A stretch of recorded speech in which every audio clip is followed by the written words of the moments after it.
Thank you.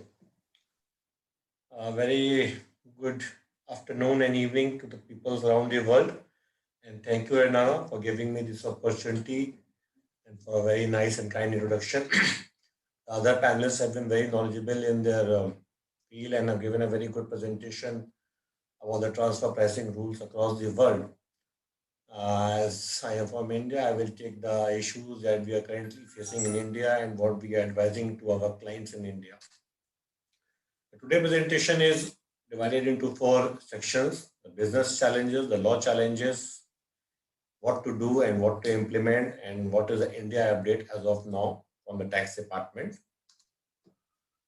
As we all know, COVID has hit all the businesses across the world. It's a global pandemic that we all are facing, and there are certain business challenges that every small, medium, or large business is facing. That is the shutdown of commercial operations, staff absenteeism, cost escalations, lack of demand, inventory obsolescence, tightened cash flow liquidity, and impact on business continuity.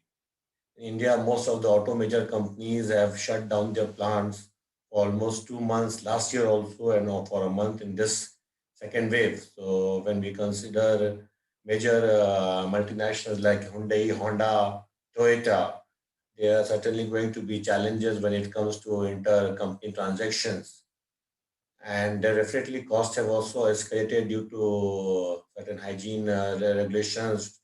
The government has said you can operate with 50% of staff. There were regulated timings for the staff. They need to put certain distances in the office. So costs will also increase in certain conditions, but certain costs have also decreased. That the companies have saved on rentals, on the maintenance, on the meals, on the transport. So all these are business challenges when we are talking about the impact of coal on the transfer pricing. What is the law challenge? Apart from business challenge, what we see the law challenge is the first is the incomparable data.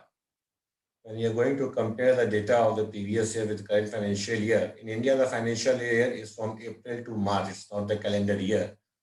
So in the last year, lockdown was imposed in India on 22nd of March 2020, and it was lifted, I think, in the month of July. So the first quarter was almost locked down in India, and similarly in the current financial year also. So there are going to be a challenges when we see the comparable data for the previous historical data, and the pressure on the existing transfer policies of the group companies, the transfer pricing models.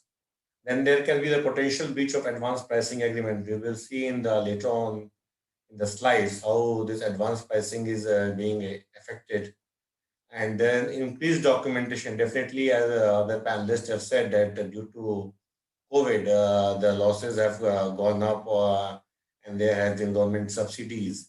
So all these have to be documented when we are going to the tax department, and definitely there are going to be tax dispute with the tax department. India being a very litigated country, tax department is definitely going to do a tighter scrutiny.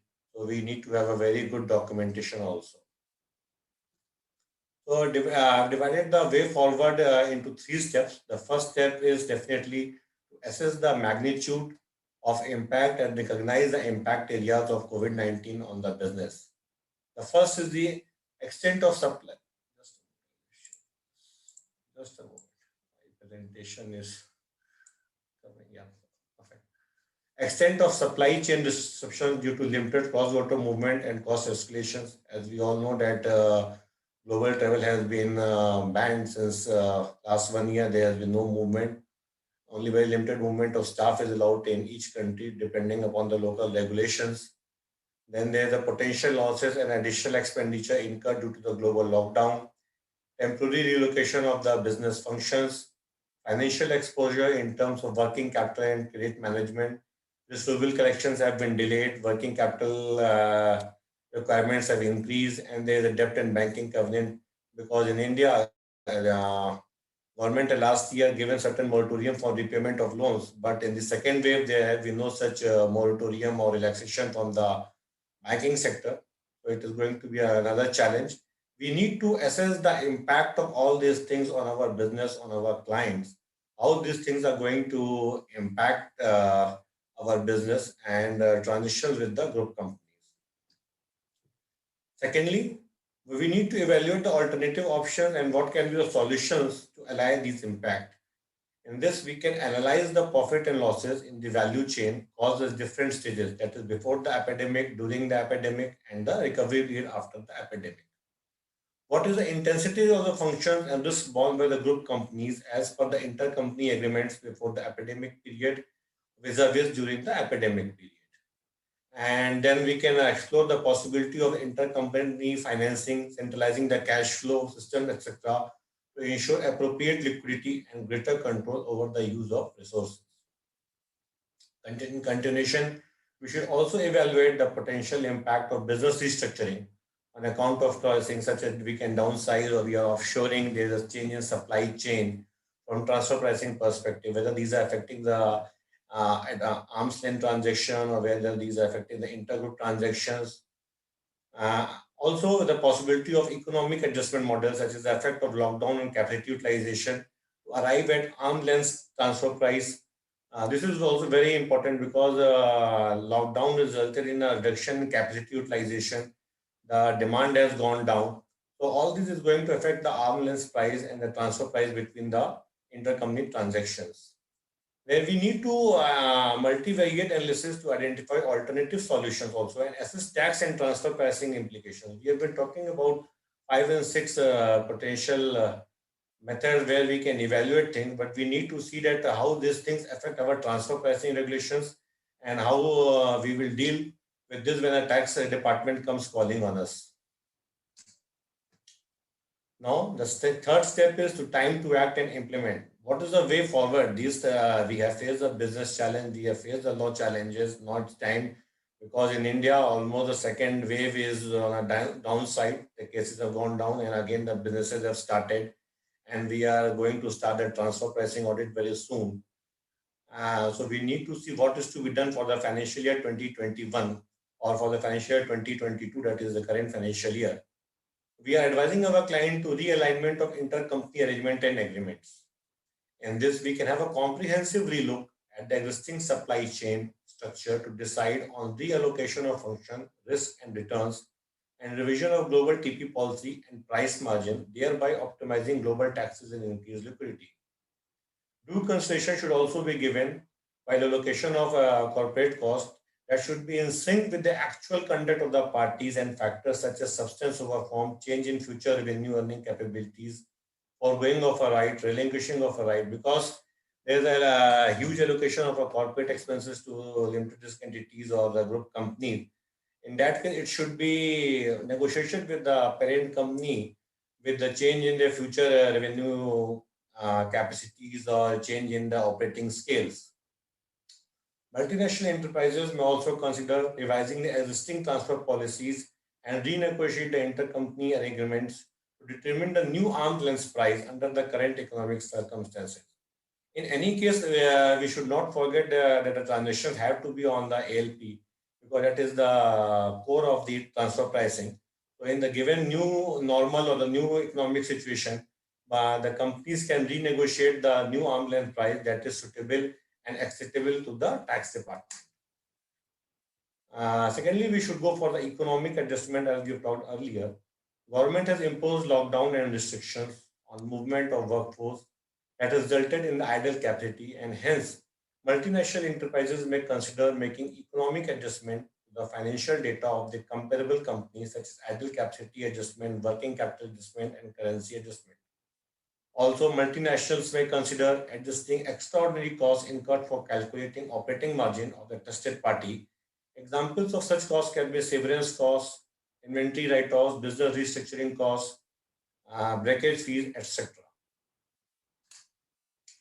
Thirdly, the review and optimization of the intercompany financial transition. This is also very important as the current economic circumstances will put pressure on cash flows of the M&Es because we already seen that the debtors and the receivables times have increased.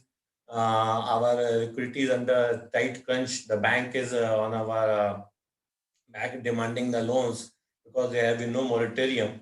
Therefore, the MNEs can explore the possibilities of providing moratorium period or waiver of interest expense, or may provide extended credit terms either from the bank, or if they have taken credit for the group companies, they can renegotiate the terms of credit with the parent company.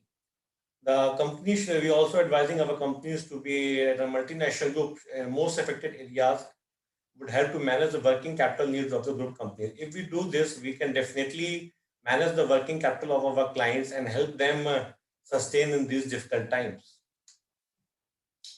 Comparable data, we have already talked, so I'm not taking this, that as the COVID has hit the entire globe, and we have been under lockdown for many months in India, and when it was open, there was certain working restriction. So comparable data is not available. So when we are doing the current year transfer pricing audit, we need to see on which data we are relying upon. It's historical data, and comparable data for the previous financial year should be adjusted. What I have said in the previous slide, according to the impact of the COVID with the current on the other companies and the industry. Payment of royalty and management charges. This is also very important, as most of the companies in the tourism sector, be it the Hyatt or the Meridian or Accor, they are charging a royalty with the Indian Wings. So the Indian Wings can definitely renegotiate the terms, because tourism and the travel industry has been badly hit in across the world. India is no exception.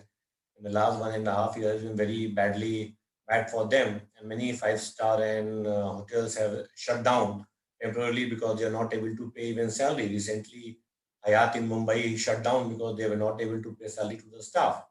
So in all these cases, the Indian subsidiary should get in touch with their parent company about the payment of royalty and the management charges. They can renegotiate the terms for payment and the royalty charges.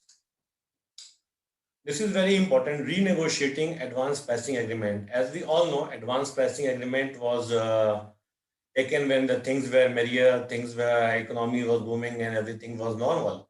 But this is not happening now, and the things have completely changed in the last 1.5 years. So whether we are able to follow the rules or the guidelines of APA, it is very necessary to see, because until and unless there's just extreme conditions, APA should not be breached. The client should go to the tax authorities to revisit the APA under the given situation. Present is case that their businesses have been hit by COVID, and we need to revisit the APA under the given situation. Losses and allocation of COVID-19 specific costs as per the OECD guidance issued in 2020. The losses and there are certain extraordinary costs and losses that are to be borne by the subsidiaries or the limited entities. So these losses and these are basically governed by the OECD guidance. So I'm not deliberating on this, but these are to be taken in sync with the OECD guidance of December 2020. Another thing what I will stress is the robust transfer pricing documentation, as other panelists have been discussing. There are increase in cost, reductions in profit, there are potential breach of APAs. We are not able to do the transitions on the arm length price, or there is a new arm length price. So all these have to be documented, because when the tax department will do the TP scrutiny, even though they know that the COVID has hit the businesses across the world very hard, they will require the document that whether your business was affected 100%, 50%, or 20%. It's very important to do a robust transfer pricing documentation, because already said that India is a very litigated market, and tax department is always behind the international subsidiaries of the foreign companies, because they always fear that they are doing tax evasion in India, and they are remitting the profits to foreign companies without paying due taxes in India. So to avoid these things, we should do a robust transfer pricing documentation. So what has been a development in India, as COVID has been in India or world from last 1.5 years, the tax department has not taken too much of steps when it comes to giving relief to the taxpayers. Only very recently, the tax department in India has done a negotiation with a US-based logistic company, wherein they have reduced the margin by 0.25% in the APA.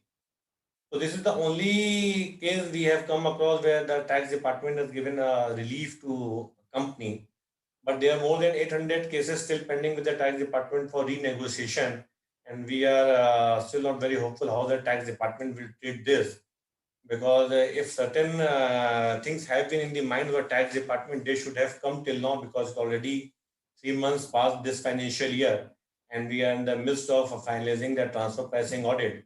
The tax department have not given any guidance as to how COVID effect has to be taken in the transfer pricing thing. Only thing that they have done is the TP audit report that was to be submitted by 31st of October. That has been extended by a month, and now 30th of November is the final deadline to submit the transfer pricing audit report in India.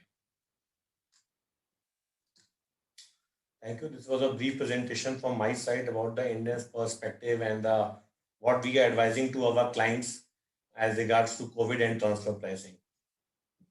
Thank you, Adana, and over to you.